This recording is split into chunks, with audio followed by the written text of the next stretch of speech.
Officer Daniel Cross never imagined a routine midnight call would end with a bullet tearing into his head and a fight for survival that would shock an entire community. The city seemed to breathe differently at night. Streetlights cast their familiar orange glow, stretching long shadows across sidewalks that had emptied hours earlier. Officer Daniel Cross had worked this shift for years, and he knew the quiet moments often hid the biggest surprises. On that particular night, the clock had just passed midnight when the call came in. A resident from a quiet suburban neighborhood reported a car that had been parked in the same spot for hours. The caller hadn't seen anyone get in or out. The vehicle had no reason to be there, and although nothing sounded urgent, something about it felt wrong. Daniel leaned over the console in his patrol car, took down the details, and turned the wheel toward the address. The roads were nearly deserted. Every intersection he passed felt like a checkpoint into deeper silence. Even the air seemed heavier, the kind that clung to the skin and made you feel watched. He glanced into his rearview mirror. Nothing but darkness followed. Ahead, the neighborhood sat like an island of quiet homes and trimmed lawns, a place where people rarely locked their doors. It was exactly the sort of place where an unfamiliar car could unsettle everyone. As Daniel pulled into the area, his headlights swept across driveways lined with parked vehicles. Everything looked in order, but when he turned down the last street, he noticed it right away. The suspicious car was there, alone, sitting just off the curb in front of an overgrown lot where no house had ever been built. The windshield reflected the pale streetlight, making it impossible to see inside. Its license plate was smeared with mud as though someone had deliberately tried to obscure the numbers. Daniel slowed his cruiser and parked a short distance away. He switched off his headlights but left the engine running. Years of training reminded him to approach cautiously, never assume, and always read the scene. This one felt off immediately. He could sense the tension in the air, the kind that prickled the back of his neck. Sometimes instincts spoke louder than any official report. He stepped out of his car, the crunch of gravel under his boots sounding louder than usual. The neighborhood around him remained perfectly still. No curtains moved, no dogs barked, not even the faint hum of a television escaped through nearby windows. It was the kind of silence that almost seemed staged, as if the entire block were holding its breath. He adjusted his belt, unclipped his flashlight, and began moving toward the vehicle. Each step brought him closer, yet the car gave nothing away. The windows were fogged, hiding whoever or whatever might be inside. He angled the beam of his flashlight across the hood, catching glimpses of dirt and leaves stuck to the paint. It looked like it had been driven through fields or back roads before arriving here. Daniel circled slightly to the left, keeping space between himself and the driver's side door. He scanned the shadows along the empty lot, expecting to see movement, but the dark grass and weeds only swayed gently in the night air. His pulse quickened, though his pace remained steady. He had responded to dozens of suspicious vehicle calls before, but something about this one felt like it was waiting for him. Far back in his mind, he considered the possibility it was nothing. Maybe the car broke down, maybe the driver had left it there and gone for help, maybe it was just another false alarm. But experience told him never to dismiss a gut feeling. He adjusted his grip on the flashlight and prepared to get a closer look, unaware that his life was about to change in ways he couldn't yet imagine. The stillness around the parked car was unnerving, the kind that made the hair on the back of Daniel's neck stand up. He stopped a few feet short, his flashlight beam steady on the fogged windows. Nothing moved inside, no hand on the steering wheel, no sudden shifting of shadows. He reached for the radio clipped to his shoulder, ready to report the vehicle and request a plate check, but before he could press the button, everything changed. The driver's side door swung open so fast it startled him. A figure burst out, moving with violent intent, and before Daniel could draw his weapon or take a defensive stance, a gunshot split the silence. The sound was deafening, echoing down the empty street like a firecracker in a canyon. The bullet struck him in the side of the head, a searing flash of pain that sent shockwaves through his body. His vision exploded into white sparks, his legs buckled, and the world spun sideways. He hit the ground hard, the flashlight clattering out of his hand and rolling into the grass. The beam spun wildly, cutting across the car, the pavement, and the figure now running into the night. The suspect's footsteps were heavy for a moment and then faded quickly, swallowed by the darkness beyond the lot. The car door was left wide open, swinging gently as if mocking the sudden violence. Daniel's ears rang from the blast. Every sound around him seemed distant, muffled, like he was underwater. He tried to lift his hand to his head, but his arm felt weighted, unwilling to obey. Warmth spread across his temple, sticky and thick, trickling down his cheek and neck. For a fleeting second, he thought it was the end, that this was how his career and his life would close with a call that should have been routine. The asphalt beneath him was rough against his cheek, grounding him in reality. Somewhere deep inside, survival instincts roared louder than the pain. He fought against the dizziness, forcing his body to move. His breaths came shallow and ragged, but they came. He rolled slightly onto his back, the street light above burning his vision, and clung to consciousness with sheer will. The cruiser sat only a few feet away, its radio still alive, dispatch still waiting for him to respond. The sound of static drifted faintly from the open window, a lifeline in the oppressive silence. He knew he had to reach it, had to push through the pain before darkness swallowed him completely. Every attempt to rise was agony. His head pounded, vision swimming in and out of focus, but he clawed at the pavement, dragging himself inch by inch toward the car. His hands slipped in his own blood, but he refused to stop. The night no longer felt silent. Instead, it pressed down on him, filled with the echo of the shot, the fleeing footsteps, and the terrifying knowledge that the attacker was still out there, free, while he lay broken on the ground. Somehow, he made it to the cruiser's door. His fingers trembled as they reached for the emergency button on the radio, his last chance to call for help. The air felt colder now, the pain sharper, but he pressed down hard, sending out a desperate signal into the night. The signal went out across the radio, a sharp burst of sound that alerted dispatch something was terribly wrong. At first, Daniel could only hear fragments of voices urgent, questioning, distant as if they belonged to another world. His mind drifted in and out, fighting the weight that tried to pull him into unconsciousness. Every second felt stolen, fragile, as blood pooled beneath him. The sharp metallic taste filled his mouth, and the world seemed to flicker between light and shadow. Time lost all meaning. He couldn't tell if minutes had passed or only seconds. His breaths were shallow, each one scraping like broken glass through his chest. Still, a stubborn force inside him refused to let go. He clung to that one lifeline, the knowledge that help was coming. Somewhere, miles away, sirens were being switched on. Somewhere, his brothers and sisters in uniform were already racing toward him. He only had to hold on until they arrived. Every sound sharpened suddenly when he thought he heard tires screech in the distance. His body ached, but he forced his eyes to stay open, scanning the edges of his blurred vision. Darkness pulsed at the edges, threatening to close in, but he resisted. The voice of dispatch crackled again, clearer this time, calling his badge number, urging a response. He tried to speak, but only a broken rasp escaped his throat. Moments stretched into eternity until finally the faint wail of sirens cut through the silence. They grew louder, stronger, more urgent. Relief washed over him, but it was tangled with fear. What if the gunman returned before backup arrived? What if he lost consciousness now, just before help reached him?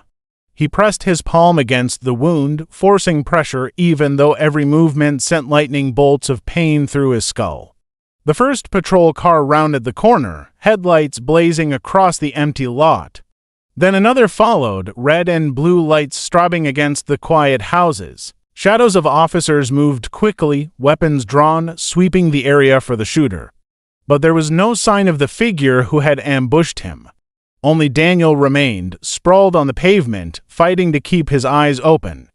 Hands gripped his vest as fellow officers knelt beside him, their voices sharp and commanding.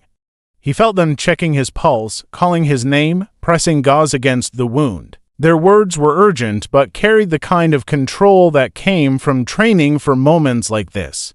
He wanted to tell them he was still there, that he was holding on, but his mouth refused to form the words.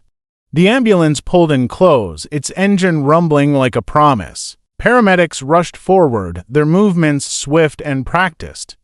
They worked under the blinding glow of headlights, cutting away his uniform, assessing damage, and preparing to stabilize him.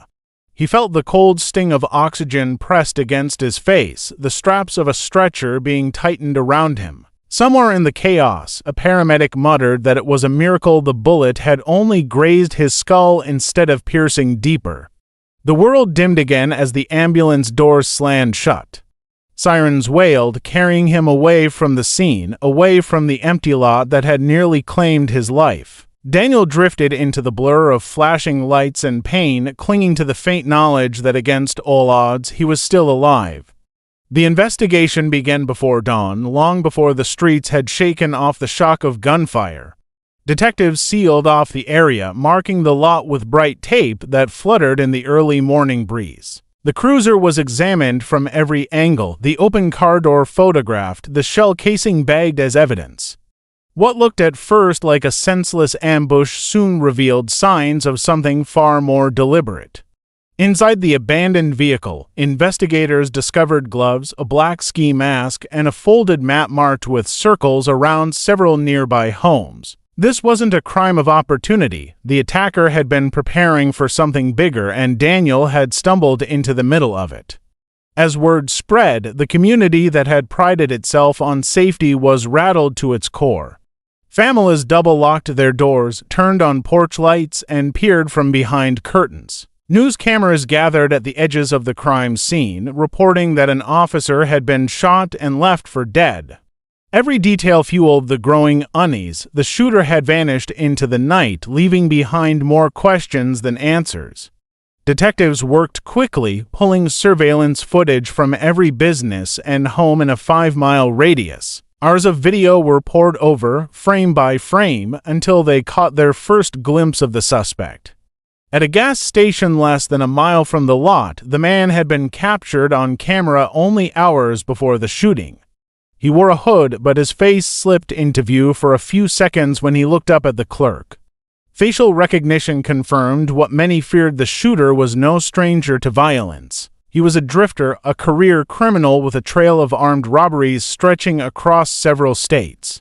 The detail that unsettled investigators most was not his history, but his behavior. Footage showed him loitering near Daniel's patrol car earlier that night.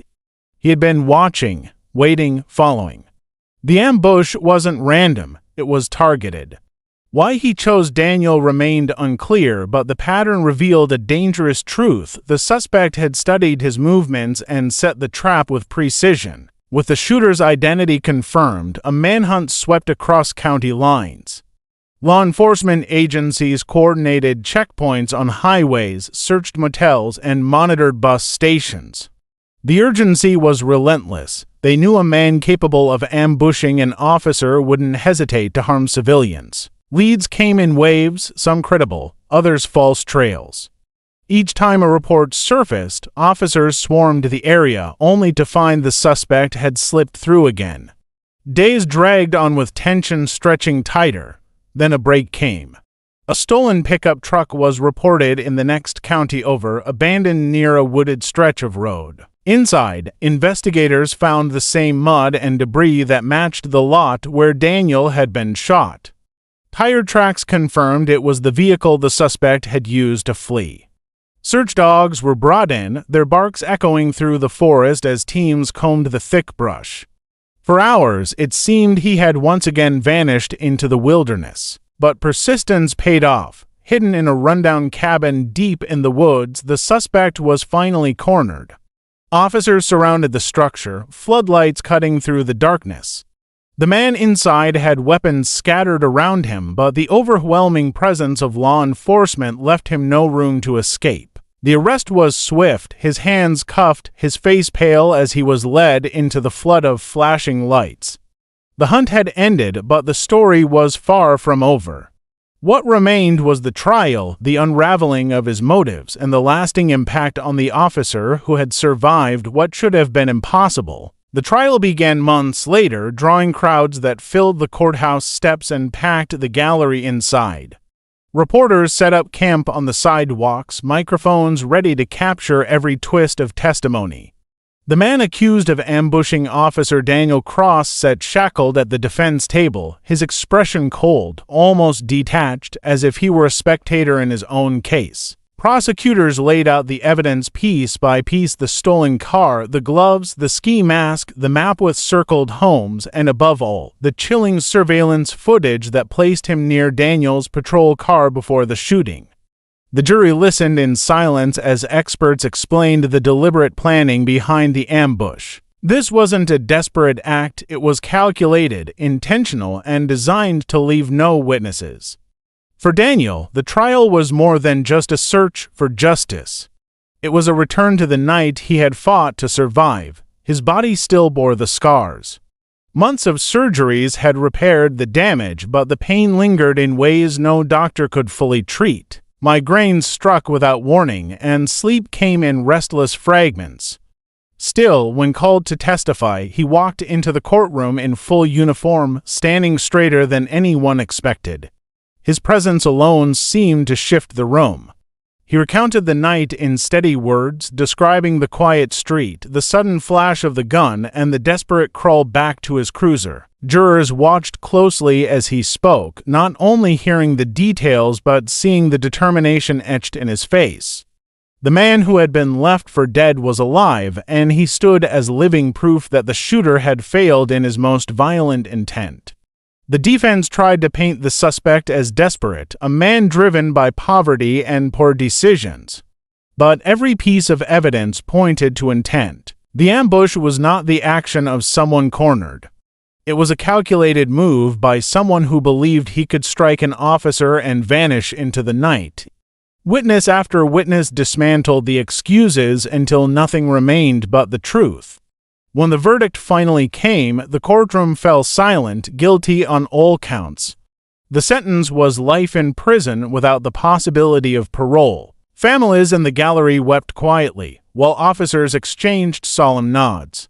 Justice had been delivered, but for Daniel, the moment was less about triumph and more about closure. The man who had tried to end his life would never again walk free. Outside the courthouse, Daniel was greeted not by reporters' questions but by a line of citizens who had gathered to thank him. Many held homemade signs with words of support. Children waved small flags, and neighbors who had once taken their safety for granted now looked at him with a mix of gratitude and awe. His story had become more than survival, it was a symbol of resilience for an entire community. Recovery was long, and every step tested his endurance. Doctors told him returning to duty might be impossible, yet he refused to surrender to limits. Therapy sessions turned into victories, first walking unassisted, then jogging, then training alongside his fellow officers once more. The pain never fully left, but neither did his resolve. Months after the trial, Daniel returned to the streets he once patrolled, greeted by quiet waves from residents who now saw him as more than just an officer. He was proof that even in the face of unimaginable violence, the human will could endure.